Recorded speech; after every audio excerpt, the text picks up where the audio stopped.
stand up and welcome in Mr. Mel Gibson. Hello, Mel. Hey, how you doing? Yeah. Nobody's sitting on this side of the table? Oh, we're doing this. All right, okay. Amazing. So I've just spoken to Mel then and explained that you guys are our elite fans from all over the world, aren't we? Where are you all from? Exactly. Where are you from? Holland. From Poland. Colchester, just outside London. Dorset. Definitely not heard of Dorset. Sorry, just down south. Sorry. Okay. London. London, right, okay. Germany. Wow. So mostly from Britain. Wow. So I mean, the main event, Mel, we've got people coming, like I said before, all over the world. These guys have been waiting for this event for 3 years, guys. Oh, yeah. So you're here today, and you're like, they've all been so nervous, going, no, we can't wait to meet him, and it's it's amazing to have you all here. So who wants to ask the first question? No, good to meet you. Yeah. Film parts, you've been in some amazing movies. Is there a movie you wish you had done, and a rumour that you were offered James Bond and turned it down? I was offered James Bond. You should have done it, you've been brilliant. I was 26, this is like almost 40 years ago. Yeah. 39 years ago. You've been brilliant, man. Cubby Broccoli on the phone. I was in Australia. Yeah. And they had a cordless phone, and they were really bulky and huge, and the reception was horrible. I could hardly hear the guy, and he daubed the acid on me over the phone. And I thought, I said I was with Peter Weir, and I said, I think this Cubby Broccoli. He says, yeah. I said, yeah. I said, I think he just offered me James Bond. But it was kind of scratchy dial. Yeah. Why did you not do it? That's an interesting thing. It's very interesting. It got offered again when I was 37. Yeah. And then Pierce Brosnan did it, but it was like, it was up for sale. I think they were trying to sell it, the franchise, at that time. I was 37 or 38. And Joel Silver and Richard Donner were going to buy it. They were thinking about buying it. They say, hey, kid, if we got this, can you use it? I'm like, yeah, well, let's see if you get it. But they didn't. And the reason I didn't do it was because, I was a big Sean fan, and, you'd have to follow that act. But I also saw what it did to his career. So like for about 20 years afterwards, he didn't do anything. Yeah. So I thought, I don't want to go down that road. And I think Timothy Dalton ended up doing the one they wanted me for. So I don't know. I never saw it, but. Right, Wiz, huge fan, Mel. She has been on me for 3 years to be. 3 years. Haven't you? You just. Yeah, absolutely. You know everything about Mel. I know you do, but you go on. Give me a good question. Give Mel a good question. So we got a mutual friend in Mighty Mouse. Oh yes! Oh my God! Yes, she told me about you. Yeah, Mighty Mouse. Yeah, she's great. I was going to ask you about what's your favourite meal to cook, because I know you like doing a lot of cooking yourself. Cooking? Yeah, I do. It's not exactly, Mighty Mouse would not approve, but she would in some respects. But usually around Christmas or I get the family and I make a Malaysian soup called a laksa, which is like it's kind of got chicken and shrimps and noodles and all kinds of raw vegetables and coconut chilies and the whole deal. It's really good. It's like the kind of thing you could eat a lot of. But you get the Johnny Cash syndrome the next day, which is like the burning ring of fire. Laura, I know you've been so nervous, haven't you? Go on. Hello, Mel.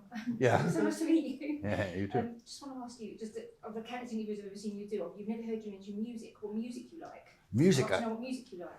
Yeah, Yeah, when I was a kid, it was like you had to sneakily listen to the radio because the dad didn't like the modern stuff. So I just was into all the sort of hits of the time, growing up in the 60s and 70s, and which is like for rock. I mean, the 70s, was like amazing. But of course, there's the Beatles and all that stuff, So I grew up there and old enough to remember when they kicked off.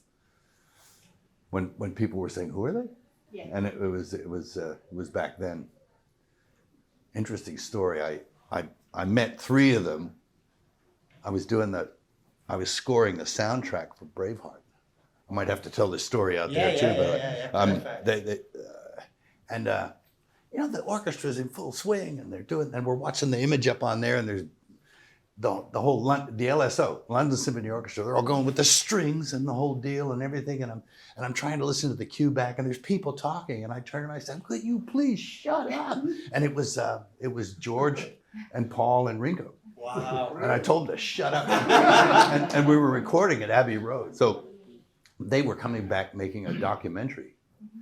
And so they all kind of gathered around me, and they all had beards and hair and stuff. They were all really hairy, and I was, pretty clean shaven. So I felt like, the guest star on the Muppet Show. And they were all like, and they all talk at the same time. Yeah. So what do you do, dear? With that Liverpudlian kind of, they're all talking at this, and I couldn't answer any questions, but I was actually tongue-tied and rather stunned. Yeah. Because I was like such a fan, It's like, so it happens to me too. So I see like, when I met Clint Eastwood, I was like, oh, it's like kind of, so it's interesting. Amazing. And I love the Beatles as well. Yeah. How are you, Mike? How are you, Mel? How are you? Yeah, good man. Hugely for weapon fun. I don't have a question. Just like to say thank you for playing Martin Riggs. Oh yeah, okay. Yes, Really? brilliant character. And actually, one quick question: how's Danny Glover? He's good. He's good, yeah. He's great. He's I talked to him last week. He's gonna get some kind of honorary Oscar or something this year, I think. It's like some Thalberg award. Yeah, I don't know. Yeah. But I'll be very pissed if he doesn't ask me to do it. But so I talked to him, but I had to ask his permission. I might tell you what I had to ask permission for later. Yeah. But I Something needed exciting coming. It might not be able to tell you today, but there's definitely something exciting coming for weapons. I needed his permission. Yeah. I have a question. Thank you. Yeah. There will be fifth part? Of course. Yeah. There will. Really? Fantastic. When? Well, pretty quick. I Near think. future? Yeah, pretty quick. Yeah. Pretty soon. Are you allowed to say that you directed? No, well, yeah, you just did, yeah. But the guy who did the first four, he was a very close friend of mine. He's this great guy, and I worked with him on 6 films, including he did Conspiracy Theory and Maverick, but he did all the Lethal Weapon films. Yes. There's Richard Donner, and he passed away. Yeah, we've seen that. But he was, and he called me, a little while before. I was in France, and he just called me. He said, "Hey, kid, I love you, bye," that kind of thing. So I think he might have known, but I didn't. I just said, "Yeah, okay." It's like, and it was so but he told me because he's developing Lethal 5, and we're all sort of going, "Come on, Dick, get back in the saddle." He's like 90, It's like, "You can do it," and he was like really good upstairs, all together, really good, really smart guy, and funny. And so he was working on the script, and but he had to say to me one time, he said, "Hey kid, if I kick the bucket," this is what he said. We got this voice like this. He said, "If I kick the bucket," he said, "you'll take over." And I said, "Shut the fuck up! You're not dying, So you'll do it." But he did, and but I never told anyone that. But apparently he told everybody that, like the studio people and his wife and everything else. So it's. I feel it's incumbent on me to sort of do the last installment. He left a kind of a blueprint. He worked on the story a lot. So It's ready? it's not ready, but he was kind of on the last run. He needed another draft, and I think I'll have to do that. But I think I knew him so long. Since I knew him 35 years, I think I know where his head was at with where it might need to go. Amazing. Well, we all can't wait for that. I've got this side. Yes, my friend. Mel, I don't want to embarrass you, but I want to tell you you're my favorite actor on the planet. Oh, thanks, buddy. My whole family has grown up watching your movies. Summer of 1993, I was 11 years old. Yeah. My dad goes, "Do you want to watch Alien 3 or Lethal Weapon 3? Yeah. I said, "Dad, Lethal Weapon 3. Yeah. Lifelong crush on Rene Russo after that. Oh yeah. But I wanted to tell you, Mel, another bookmark in my life. I had my first kiss when I was 13 to Braveheart. Oh, right. Right. And so I remember that. I remember the girl's name still. And I remember the scene where William Wallace gave Murren gave him the flower at the beginning when they were kids. And the kiss happened for me when they were adults and they got back together. Right. I've always found you as one of the most humanistic actors I've ever seen. I can see all the range of expressions on your face. How did you take that scene that was written in a script and just translate it to real life where that real emotion came out with no cheesiness whatsoever. It's a beautiful scene. Oh, you mean when he gives her back the thing? And Yeah. it was wordless, wasn't it? It was just a wordless. Unbelievable. And then it was just her sort of remembering. Yeah. And it was, Beautiful. yeah, it's nice, you know. Most powerful I'm glad scene. I was a pretty good wingman for you. It's You like- were. Oh, wow. I Fantastic. hope you got your tonsils clean. That's right. Zaid, have you got anything to ask? As as an actor, director, and writer, and everything, obviously a fan of movies and cinema. What's some of your all-time favourite movies that you could probably rewatch back to? Something that inspires you, something you love. Yeah, man, I've got so many favorites. I was a real cinephile when I was growing up, and I mainly got my education from black and white television in the 60s. I mean, you watch these old movies and stuff, and I mean, there were so many great films. Anything that impresses you modern day, like something now that, or Modern day.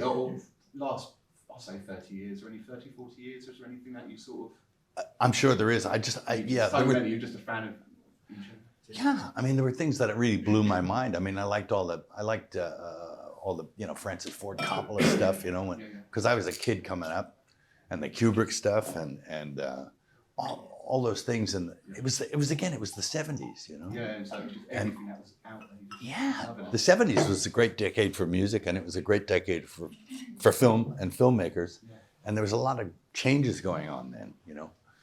And I was just talking about it with a friend of mine. It's the old Peck and Paw movies, and Don Siegel, you know, with Kill Charlie Varick, and the Getaway and stuff. I mean, it's like, you know, it was a great era in film because there was a big leap, and then into the 70s, you know, with it was sort of more realism. Yeah. And they didn't have, you know, typically handsome heroes and heroines and stuff like that. They were more real and more gritty. Yeah, came from that. It was cool. Great question. Guys, who have we got? There you go, my friend. Hi, Michael, Neil. we'll come to you next, my friend. It's a pleasure to meet you. Yeah. I wanted to ask you about Passion of the Christ. Oh yeah, sure. Now, were you worried about doing a foreign language film in terms of the audience numbers? Not at all. I wasn't. And did the studio try to exert any pressure to you? There was no studio.